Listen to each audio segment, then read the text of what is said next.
आज जो सेना के साथ खिलवाड़ हो रहा है, जो मिलावट करना चाह रहे हैं, कल को यही मिलावट आपके साथ होगी।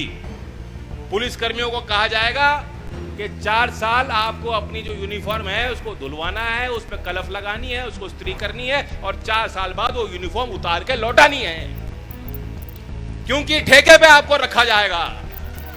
ठीक जैसे मोदी जी दिल्ली में बैठ के आपका करंट ले रहे हैं और आपको करंट दे रहे हैं। वो देख रहे हैं कि ये जो नया हमने एक्सपेरिमेंट प्रयोग किया है कहां तक हम सफल होते हैं। अगर कोई विरोध नहीं होगा तो कल को सड़कों पे मैं कहूंगा नाचो, तो देश की जनता नाचेगी।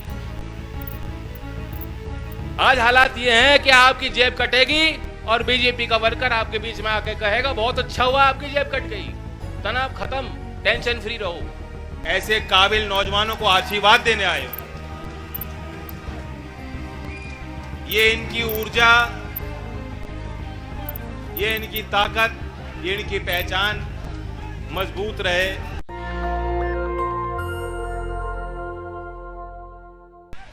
मैं आभार व्यक्त करूंगा आप सभी को जो यहां आए। यहां जो आप आए हो मेरे विश्वास पे नहीं आए हो,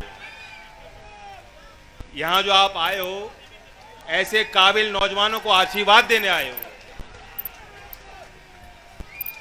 ये इनकी ऊर्जा, ये इनकी ताकत, ये इनकी पहचान मजबूत रहे, यही हम सबकी प्रार्थना है।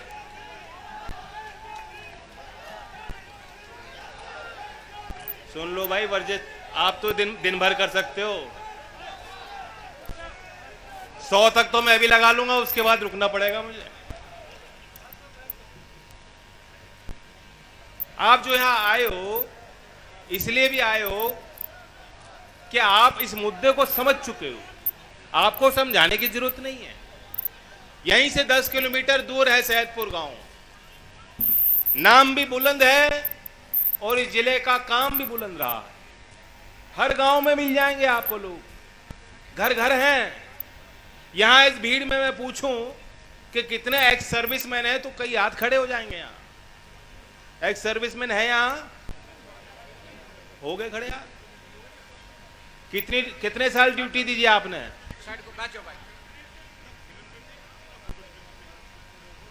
युद्ध में लड़े हो 1971 में। क्या जब आप भर्ती हुए थे आपको मालूम था कि इतनी तनख्वाह मिलेगी?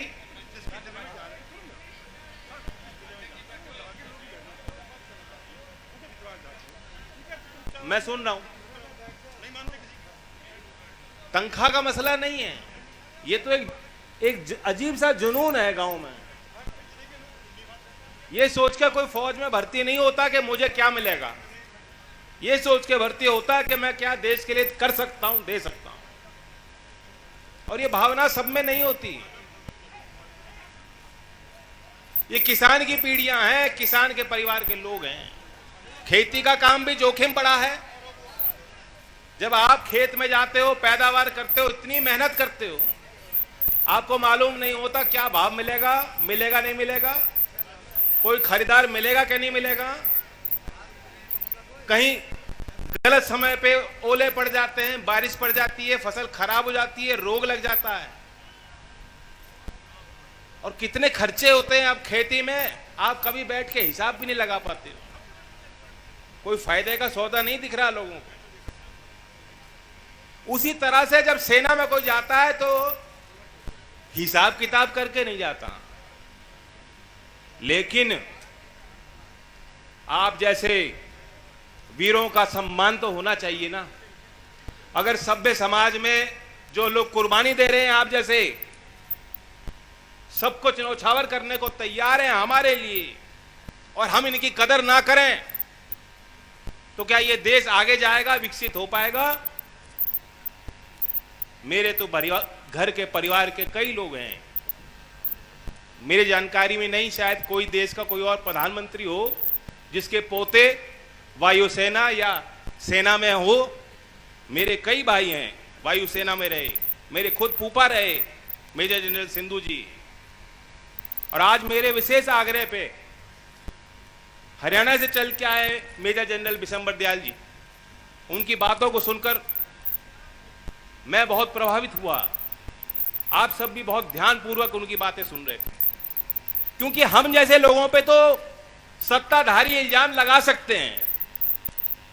अभी कोई चुनाव नहीं, कोई वोट का मसला नहीं, लेकिन हम आपके बीच क्यों आए? मजबूरी में आए हैं। मैं सोच रहा था मैं राज्यसभा का शपथ लूंगा और आपके बीच आऊंगा, आपसे पूछूंगा क्या काम आपको कराने हैं, या आम की फसल चखूंगा आपके बाग में बैठ के, कहीं आम खाऊंगा, कहीं दूध पीऊंगा, आपका आशीर्वाद लूंगा। लेकिन ऐसे समय पे, ऐसे मौसम पे हम पंचायत करने के लिए मजबूर हुए हैं।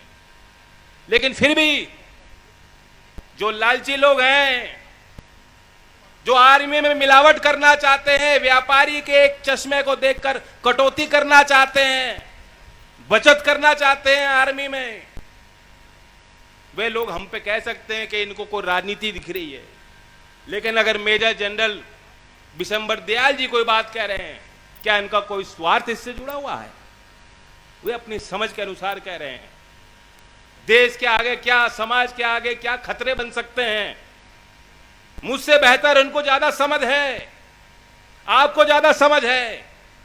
देश की सुरक्षा के क्या मायने होते हैं, कैसे बचाव करते हो आप लोग। लेकिन अफसोस है कि आज राजगद्दी पे बैठे लोग आपसे बहुत दूर जा चुके हैं। आपने उनको बनाया है, गांव-गांव ने उनको ताकत दी है, लेकिन गांव की मूल भावना को आज तक वो समझ नहीं पाए। किसान आंदोलन देश भर में क्यों खड़ा हुआ? क्योंकि आपको समझ में आई बात कि हमारी रोजी रोटी का सवाल है, हमारे भविष्य का सवाल है। मेरी बात नोट कर लेना, ये अग्निपथ, अग्निवीर, ये भी आपकी रोजी रोटी और भविष्य का भी सवाल है, और हमारे ग्रामीण समाज के अस्तित्व का सवाल है।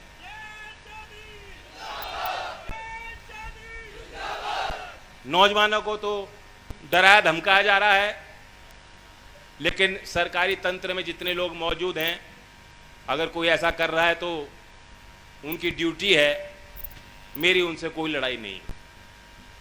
लेकिन वो भी ध्यान कर लें, आज जो सेना के साथ खिलवाड़ हो रहा है, जो मिलावट करना चाह रहे हैं, कल को यही मिलावट आपके साथ होगी। पुलिस कर्मियों को कहा जाएगा कि 4 साल आपको अपनी जो यूनिफॉर्म है उसको धुलवाना है, उस पर कलफ लगानी है, उसको इस्त्री करनी है, और 4 साल बाद वो यूनिफॉर्म उतार के लौटानी है, क्योंकि ठेके पे आपको रखा जाएगा। और जिस दिन ऐसा नियम आएगा तो आप भी सोचने के लिए मजबूर हो जाओगे।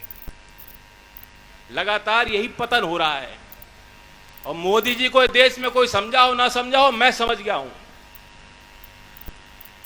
वो जैसे छोटा बच्चा होता है जिसको मालूम नहीं होता कि कहां क्या खतरे हैं, कहीं भी हाथ डाल देता है, उसी अंदाज में वो काम करते हैं कि देखूं तो क्या होता है। बिजली का तार पकड़ लेंगे कि करंट लगता है कि नहीं। इसलिए मैं आपके यहां पंचायत कर रहा हूं। जब कोई पंचायत नहीं कर रहा, जो चुनाव हार गए वो पस्त हैं, जो चुनाव जीत गए वो मस्त हैं, लेकिन लोकदल का कार्यकर्ता आपके बीच है। मैं आपका करंट लेने आया हूं। ठीक जैसे मोदी जी दिल्ली में बैठ के आपका करंट ले रहे हैं और आपको करंट दे रहे हैं, वो देख रहे हैं कि ये जो नया हमने एक्सपेरिमेंट प्रयोग किया है, कहां तक हम सफल होते हैं। अगर कोई विरोध नहीं होगा तो कल को सड़कों पे मैं कहूंगा नाचो, तो देश की जनता नाचेगी। आज हालात ये हैं कि आपकी जेब कटेगी और बीजेपी का वर्कर आपके बीच में आके कहेगा बहुत अच्छा हुआ आपकी जेब कट गई, तनाव खत्म, टेंशन फ्री रहो। बार बार आपका हाथ जेब पे जाता था कि बटुआ कहां है, बटुआ कहां है, जेब कट गई, कोई बात नहीं, मौज करो, मोदी जी ने तोहफा दिया है। ऐसा तोहफा तो अंग्रेज भी नहीं दे गए कभी। परमवीर चक्र विजेता कैप्टन बाना सिंह जी ने कहा कि देश के भविष्य के साथ ये खिलवाड़ मत करो।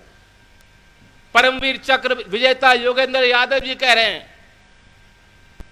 उन्होंने कहा कि देश की सेना मरने के लिए नहीं, मारने के लिए बनाई जाती है। देश की रक्षा के साथ खिलवाड़ मत करो।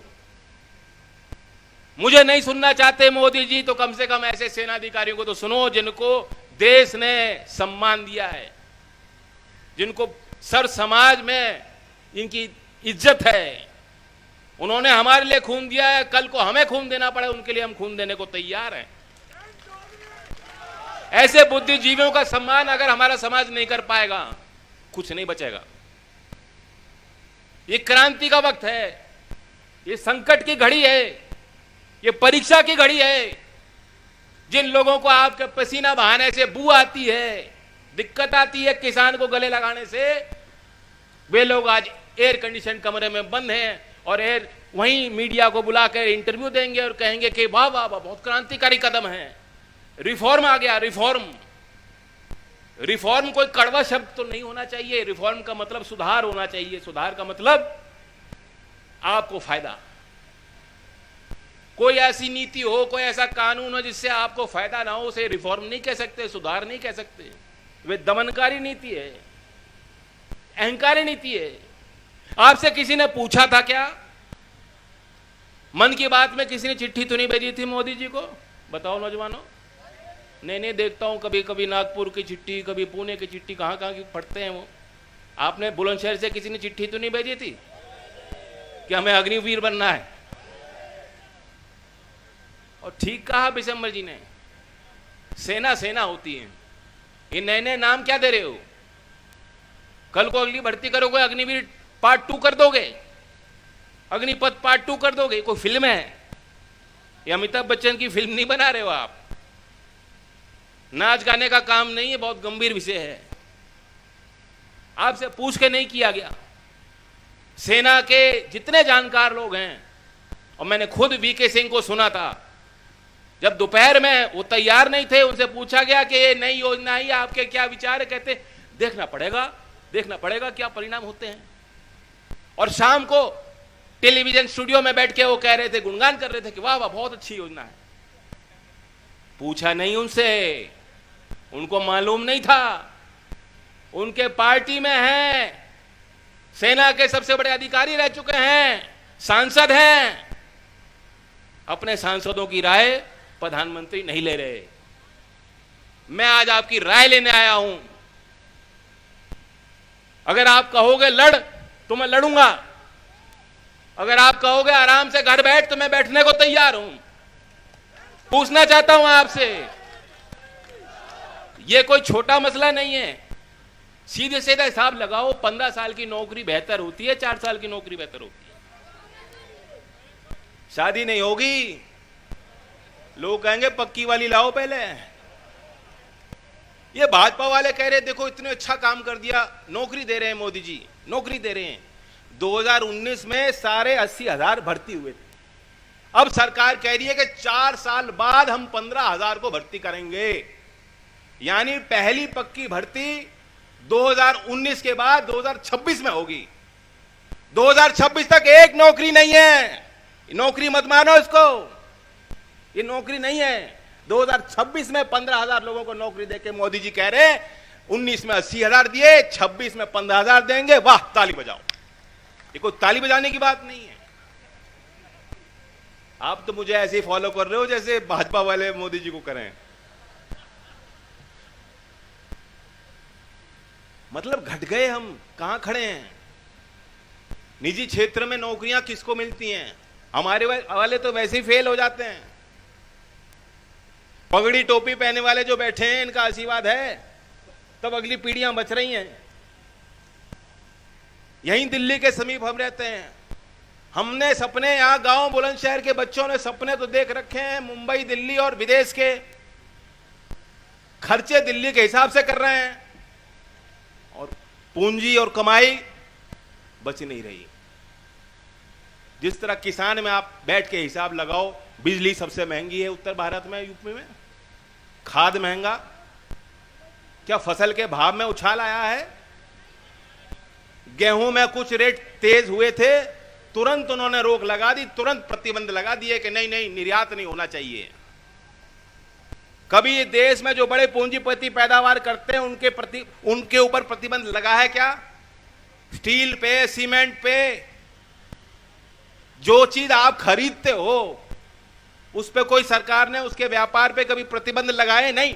वहां तो खुला व्यापार होना चाहिए, खुला व्यापार होना चाहिए, खुला व्यापार नीति है हमारी साहब, बड़े उदारवादी नीति के हैं मोदी जी। वहां तो लिबरल हमें गवर्नमेंट चाहिए, तो दखल ना दे, हमारे व्यापार में दखल ना दे, लेकिन किसान के खेत में दखल दे, किसान को जमीन से बेदखल कर दे, किसान की अगली पीढ़ी को नौकरी से बाहर निकाल दे।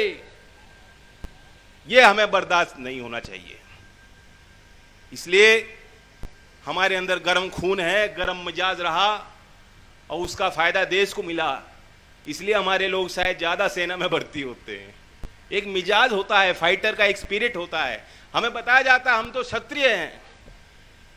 पश्चिमी उत्तर प्रदेश के बच्चा जब आंख नहीं खोलता उसको बताया जाता है तू तो लड़ाकू विमान है, बेवजह उलझना मत। लेकिन अगर कोई दिक्कत आएगी तो लड़ना, ये सारे नौजवान जानते हैं। उसका लाभ देश को मिला है। लेकिन यही जड़ें काटना चाहते हैं जो किसान आंदोलन जिस क्षेत्र में हुआ, जानबूझकर कि यहां से भर्ती ना हो, बुलंदशहर से भर्ती ना हो पाए, हरियाणा, पंजाब, राजस्थान, यूपी, उत्तराखंड, जिन प्रदेशों से ज्यादा आज भर्ती हो रही है वहां भर्ती रोकने के लिए योजना लाए और कोई इनकी मंशा नहीं है और बचत भी नहीं हो रही। आपको 15 साल बाद पेंशन देनी होती, अब 4 साल बाद सरकार का खर्चा बढ़ गया कि नहीं बढ़ गया? 4 साल बाद देगी सरकार। तो इसके तो ना सर है ना पैर है। ये तो घोषणा है, इसके पीछे कोई नीति भी नहीं है, कोई कानून नहीं है, कोई नीति नहीं है। ये तो घोषणा कर दी। अब दिन को रात और रात को साबित करने में जुट गए लोग और कह रहे हैं कि नौकरी देंगे, चिंता मत करो, घर लौटाओ, तुम्हें आर्मी फेल कर देगी लेकिन हमें तुम्हें नौकरी देंगे, लाल कालीन बिछा देंगे। आज ग्रुप सी की नौकरियों में पूर्व सेना के लिए कोटा है कि नहीं? 10% का कोटा है। और आपको मालूम है कि 10% के सापेक्ष कितने पूर्व सैनिक रखे गए हैं? 1.2। ग्रुप डी की नौकरियों में 20% का कोटा पूर्व सैनिकों के लिए है। आपको मालूम है कितने पूर्व सैनिक रखे गए हैं 20% के सापेक्ष? 2.6। 22,000 नौकरियां 32 केंद्रीय मंत्रालयों में हैं जो आरक्षित हैं पूर्व सैनिकों के लिए। आपको मालूम है कितने पूर्व सैनिक रखे गए? 1.6%। कहीं पे भी 2-3% से ज्यादा पार नहीं कर पा रहे। कह रहे नौकरी मिल जाएगी। घातक क्या होगा मैं बताता हूं, जो व्यवहारिक बात है। आज जब ये बच्चे दौड़ के लिए जाते हैं, तैयारी करके जाते हैं, भर्ती होगी, परेड के लिए जाते हैं, जब ये घर वापस मायूस होकर आते हैं तो इल्जाम अपने ऊपर लगाते हैं। दोष सेना को नहीं देते, अधिकारी को नहीं देते।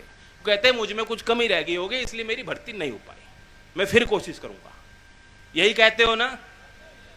लेकिन एक बार तुम्हारी भर्ती हो गई और तुम्हें बताया गया तुम भर्ती हो गए, अग्निवीर बन गए, और 4 साल में जब तुम्हें फेल किया जाएगा तब अपने आप को तुम दोष नहीं दोगे। तुम दोष दोगे कि फलाने अधिकारी ने, और फलाने जाति का अधिकारी था, और फलाने क्षेत्र का अधिकारी था, उसने पैसे ले लिए। तरह तरह के आरोप, अंतर विरोध भारतीय सेना में जो नहीं होने चाहिए। भारत सेना का हम सम्मान करते हैं, कोई सवाल उस पर पूछ नहीं सकता। हमारी हैसियत नहीं कि उनके लिए गए फैसलों पे हम सवाल कर लें।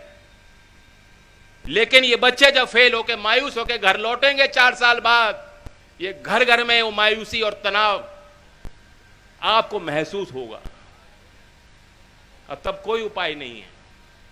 4 साल बाद कोई कंपनी इनके घर में, आपके गांव में इनको नौकरी देने वाले आने वाली नहीं है। बीजेपी वाले कह रहे हैं हम गार्ड रखेंगे। आलीशान उन्होंने बड़े बड़े कार्यालय हर जिले में बना रखे हैं, आज भी वहां गार्ड है। उस गार्ड की नौकरी काट के इनको गार्ड बनाओगे तो कौन? उन्होंने बड़े बड़े उपलब्धि समाज को दे रहे हो। ये हमारे लिए उपलब्धि नहीं है। गार्ड बनना हो, गार्ड दे दो। गार्ड बनने खातिर कोई सेना में नहीं भर्ती होगा, गार्ड बनने खातिर कोई अग्निवीर नहीं बनेगा। मैं तो कहता हूं कि जितने वीआईपी लोग हैं, वाई श्रेणी, जेड श्रेणी, कितने उनके पीछे चलते हैं, यहां बेफिजूल में इतने पुलिस वालों को लगा दिया ड्यूटी पे। हम यहां कुछ करने वाले नहीं थे, हम तो राय मशवरा कर रहे हैं। हमारा संवैधानिक हक है, हम विरोध करना चाहेंगे, विरोध करेंगे, तरीके से करेंगे। लेकिन मैं पूछता हूं कि आपको खर्चा कहीं बचाना था, कटौती करनी थी, मोदी जी को अकाउंटेंट की कैची कहीं चलानी थी, तो ये जो वीआईपी के आगे और पीछे चलते हैं ब्लैक कैट सिक्योरिटी, मुझे तो जरूरत नहीं है, इन्हें क्यों जरूरत है? वहां खर्चा बचा लो। 20,000 करोड़ रुपए जो नए संसद भवन पे खर्च कर रहे हैं मोदी जी, कोई जरूरत नहीं है, वहां पैसे बचा लो। 4,500 करोड़ के नए 2 जहाज खरीदे अपने लिए। उन्होंने कहा चप्पल पहनने वाला व्यक्ति हवाई जहाज में जाएगा, उस हवाई जहाज में कभी नहीं जा पाओगे। 4,500 करोड़ का है वो, 4,500 करोड़ वहां बचा लो। नहीं, लेकिन उनको पेंशन नहीं देनी जी, पेंशन का बहुत बड़ा बोझ है। सैनिक को पेंशन, फौजी को पेंशन मिल जाएगी तो देश तो गर्क में चला जाएगा। जो देश सैनिक को, फौजी को अगर पेंशन नहीं दे सकता तो वो देश सुरक्षित नहीं रह सकता।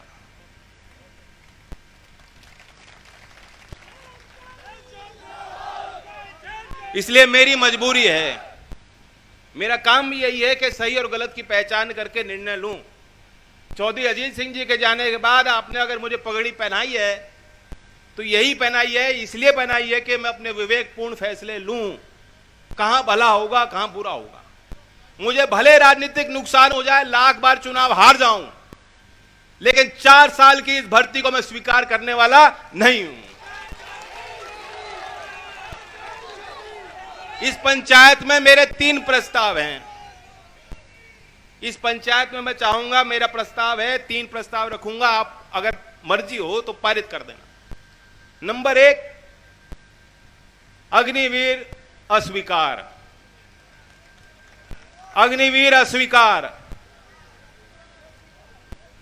नंबर 2, 60 लाख नौकरियां हैं जो भर्तियां हैं होनी चाहिए, पद बने पड़े हैं, भर्ती नहीं हो रही। जो अधिकारी हैं वही साठ गांठ करके रोके रहते हैं कि भर्ती मत होने दो, हमारे बीच से कोई प्रमोट हो जाएगा। और जब भर्ती निकलती है उसमें भ्रष्टाचार होता है। अभी यूपी ऐसा है, दरोगा की भर्ती निकली है, जो बच्चे फेल हो गए थे उनका नाम मेरिट लिस्ट में आ गया। कैसे आ गया योगी जी? अब जब कोर्ट जाएंगे तो सारी भर्ती जो है रुक जाएगी। किसका नुकसान है? ये हमारा, इन नौजवानों का नुकसान है। तो दूसरा प्रस्ताव मेरा यह है कि सरकार समयबद्ध तरीके से, बिना किसी भेदभाव के, जो अगर कोई पद सरकार ने ही तो बनाया है, ये सरकार का ही तो हिसाब था कि हमें पद चाहिए, नौकरी चाहिए, इतने लोग चाहिए मंत्रालय को चलाने के लिए, विभाग को चलाने के लिए, सरकार की योजनाओं का लाभ आप तक पहुंचाने के लिए अगर उतने कर्मचारी चाहिए तो समय पे भर्ती हो। क्या राजी हो इस बात के लिए? और तीसरा प्रस्ताव, क्योंकि जो चौधरी चरण सिंह जी ने कहा, किसान की बहुत बड़ी भूमिका देश की अर्थव्यवस्था में है, ये तो सीधा अटैक आप पे पड़ रहा है। जो आपकी अगली पीढ़ी है, आप उनसे पूछोगे वो खेती नहीं करना चाहते, वो सरकारी नौकरी की फिराक में करते हैं। लेकिन किसानी के मुद्दे पे मेरा तीसरा प्रस्ताव हो कि किसान का सम्मान आज नहीं हो रहा। गन्ने का 14 दिन में इन्होंने भुगतान की बात कही थी, क्या पेमेंट हो रहा है? मास्टरों को लगा दिया था कि भूसा इकट्ठा करो, अब मास्टरों को कहा गया है कि अग्निपथ समझाओ। इतने समझाने की क्या जरूरत है? अगर अच्छा है तो समझ में आ जाता। और योगी जी कह रहे हैं कि ये जो पशु घूम रहे हैं, अगर किसान इनको छोड़ेगा तो मैं मुकदमा दर्ज करूंगा, जेल में डाल दूंगा उस किसान को। तो मेरा तीसरा प्रस्ताव यह है कि किसान का इस देश में सम्मान होना चाहिए, अन्नदाता का सम्मान होना चाहिए, हमारी गिनती होनी चाहिए। हमारी गिनती नहीं हो रही आज। सहमत हो? राजी हो? ये पंचायत का सिलसिला 16 तारीख तक रहेगा। मैं आप सबको निमंत्रण देता हूं, जहां तक आपका सामर्थ्य है, और लड़ने का सामर्थ्य अगर आप में नहीं तो देश में किसी में नहीं है। देश में किसी में नहीं है। चौधरी चरण सिंह जी आपके गांव में आते थे, कहते थे मैं बिहार तक मुझे पार्टी चलानी है, आप पूरा चंदा दिया करते थे, वो चंदे उस पैसे से पार्टी चलती थी। आप में मादा है, लड़ने की क्षमता है, इसलिए मैं आपके आगे सर झुकाकर कहना चाहता हूं, इस लड़ाई को लड़ लो। ये मेरे लिए लड़ाई नहीं लड़ी जा रही, ये नौजवानों के लिए लड़ी जा रही है। हमारा कर्तव्य बनता है, नैतिक कर्तव्य है, हमारा धर्म ये कहता है हमें लड़ना, ये सही लड़ाई है। इस लड़ाई को लड़ो और 16 तारीख तक जो पंचायत हो रही है, 16 तारीख को फैसला लेंगे आगे क्या करना है। धन्यवाद। नेशनल दस्तक की आपसे गुजारिश है कि अगर इसको बचाना चाहते हैं तो नेशनल दस्तक को सब्सक्राइब करने के लिए रेड कलर के सब्सक्राइब बटन को दबाएं, फिर बेल आइकन की घंटी दबाएं। नेशनल दस्तक को बचाने के लिए बहुत जरूरी है कि हर खबर को शेयर करें, लाइक करें, कमेंट जरूर करें।